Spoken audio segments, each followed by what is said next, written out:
So obviously I've worked across all the roles, from being a support worker to a staff nurse to a senior staff nurse, then on to being a charge nurse, and then currently and most recently a clinical nurse manager within the organisation. That job role was part of a restructure within the company at the time.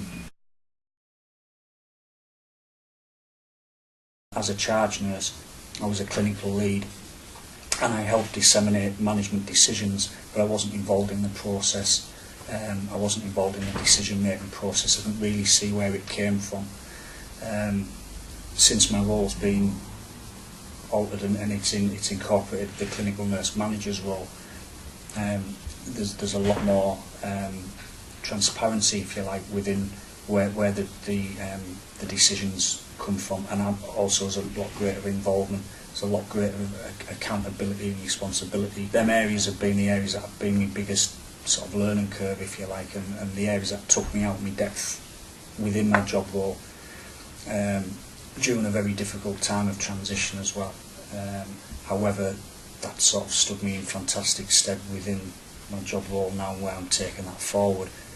Like I say, you do have there is a lot greater autonomy and a lot greater expectancy, because you kind of merge the all clinical lead role with the management sort of setup within your service, and just having greater accountability in itself. With that has demanded that you develop your managerial skills. There's a manager, and then there's 3 clinical nurse managers, which act as the clinical leads, like the old charge nurse, and the deputy manager's position, I guess. But it's a management team rather than just sort of management positions. I think previously one of the main differences has been it was very regimented in its way of thinking. That this was clearly like people were very sort of controlling over what they did, and you didn't cross over into other people's areas. Now I think, like I say, it's a lot more. There's a lot greater like autonomy, if you like, in the way that you work as a team. Management culture is far more open.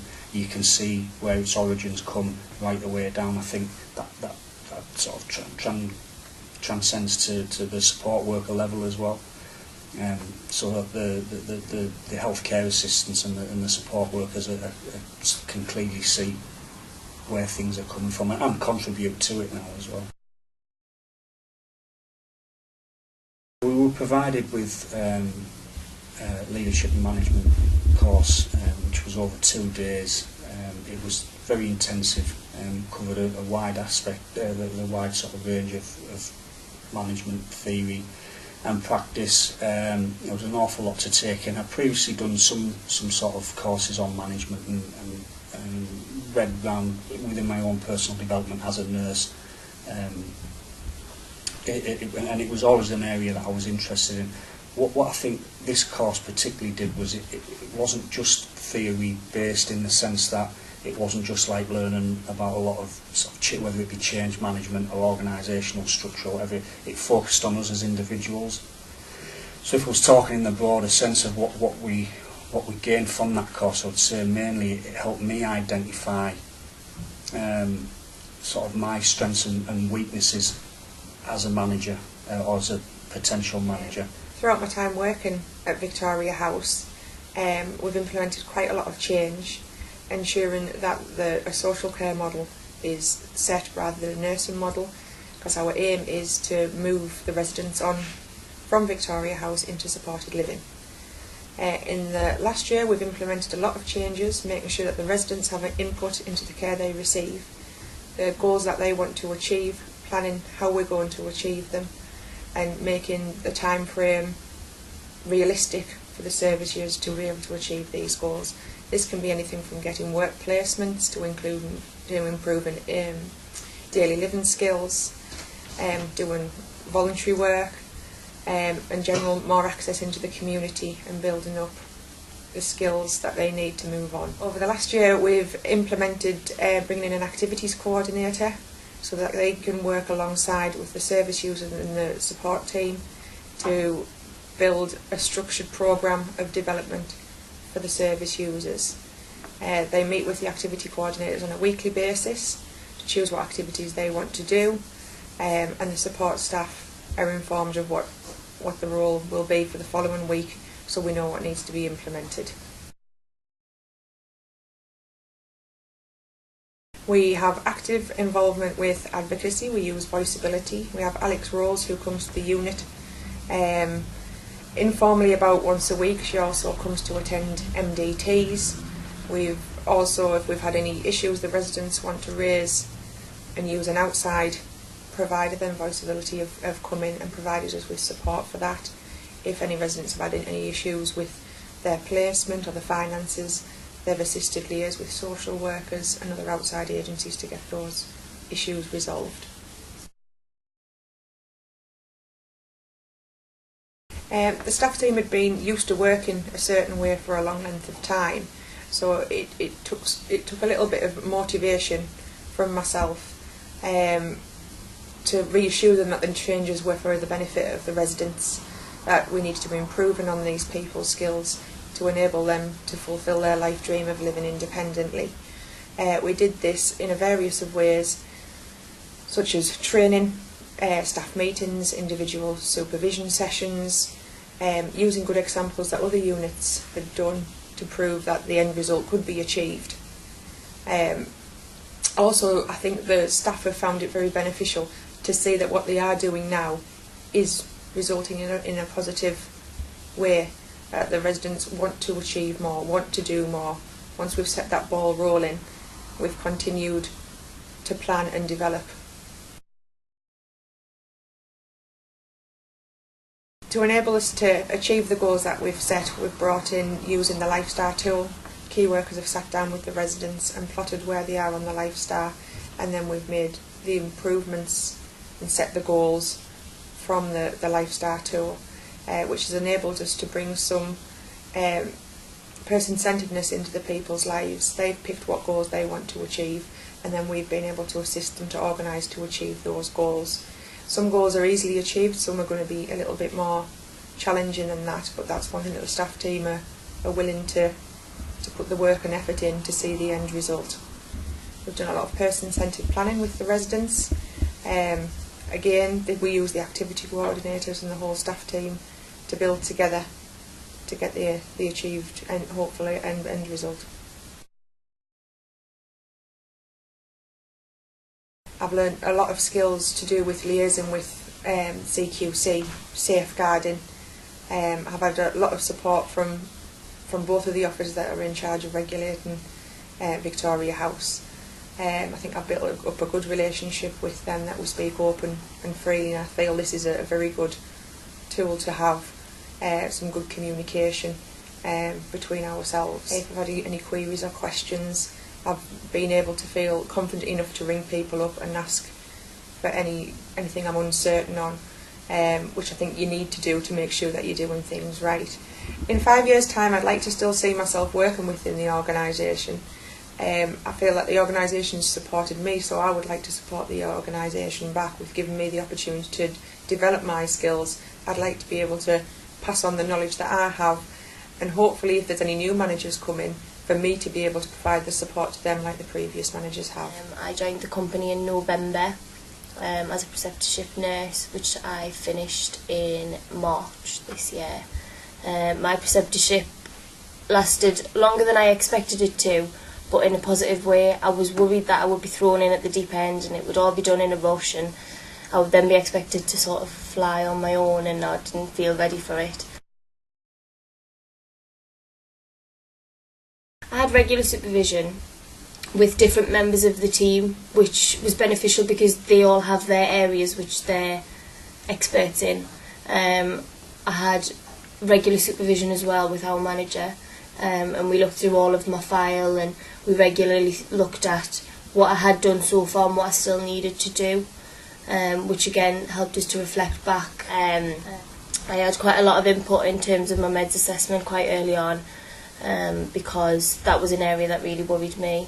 I was allocated a mentor, and I was also I spent a lot of time with my manager as my mentor as well.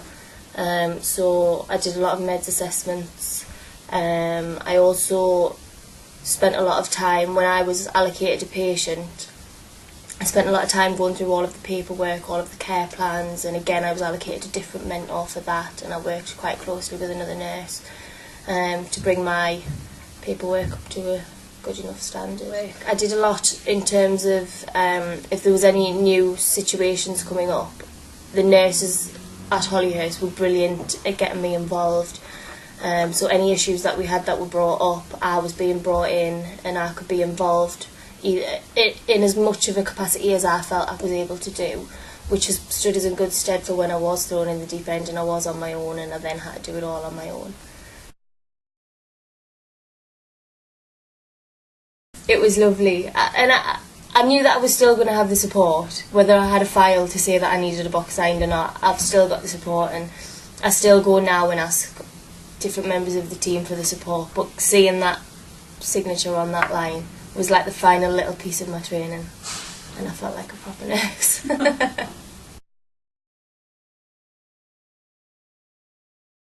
Yeah, I do. I feel like I still need support. I feel like I'm always going to be learning, but I think every member of our nursing team feels the same. I don't think I'm ever going to be able to do everything, and I think that's why our team works so well, because we have strengths and weaknesses in different members, that we all work well together. But I do now feel confident enough to do things like running the shift. Thank you. They've been an amazing support, and I wouldn't have been able to do it all without them. They've been brilliant, every single one of them. So when I went to be the clinical nurse manager, I was in that role for quite a short period of time, but I did feel the difference, and I could see how that role was taking shape. And then from then I was asked if I would mind being acting manager, given my previous management experience at an autism step-down service in Bishop Auckland.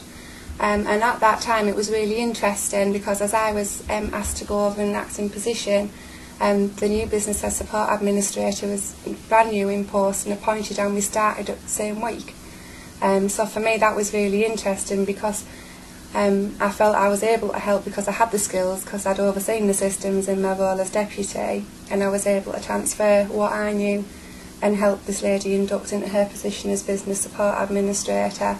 And I think, reflecting on that process, although there is managerial skills required in some of the systems, and there's things that we need to oversee as managers and clinical nurse managers, a good 80% of some of the tasks can be done by the business administrator, so you can have a better effective use of your time.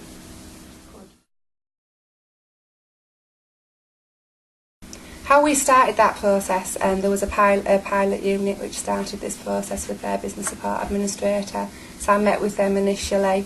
We went through the documents, we looked at what we would need filing wise, with the idea being if I worked at their service, that what they would have in that file would match what I had in my file over at Thornfield Grange, which was a good way of just getting our heads around what we needed to do. It's going really quite well. I think at first we thought it's a breeze, we'll get it in really quickly, but when you look at how much documentation, particularly what you can accumulate over 10 years, it's a lot of information. It does take quite a bit of time and dedication to put it in place. But I just think you can take more time to look at the literature around. You can, recent research. You can spend more time in the MDTs.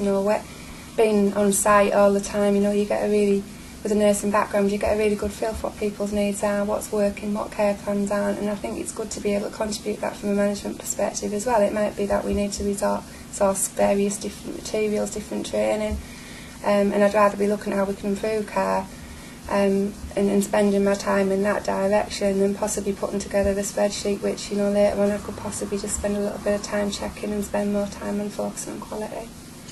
Previously, when I was secretary, it was a case of just collating the reports, and that was it. All the other professionals went into the meeting and the discussions were held, and that was I didn't have any more input into the meetings. But now, from the initial arrangement of the meetings, communicating with all the professionals and external people and getting everybody together, and then collating the reports and actually going into the meetings and minuting the meetings, it gives me a better insight into the service users. I'm more involved at Walton Hall in the administration work which the nurses would previously have completed themselves, freeing up more time for them to spend with the service users on the floor. I think it's like having stepping stones in the unit, because if you didn't have any ancillaries or myself, the place would fall down. The same in every person in the building. They all have a contribution to make, so we're part of one big team. And Ellen, what's your view on that? Well, I feel exactly the same. I feel as if we all play our part in it, which at the end of the day all contributes to the welfare of the service user. At the end of the day, makes it easier. It frees up the time for the service, for the nursing staff and the care staff to be able to devote that time and give their concentration to the service user. So do you feel that you're valued within the workplace? Oh, Yes. absolutely.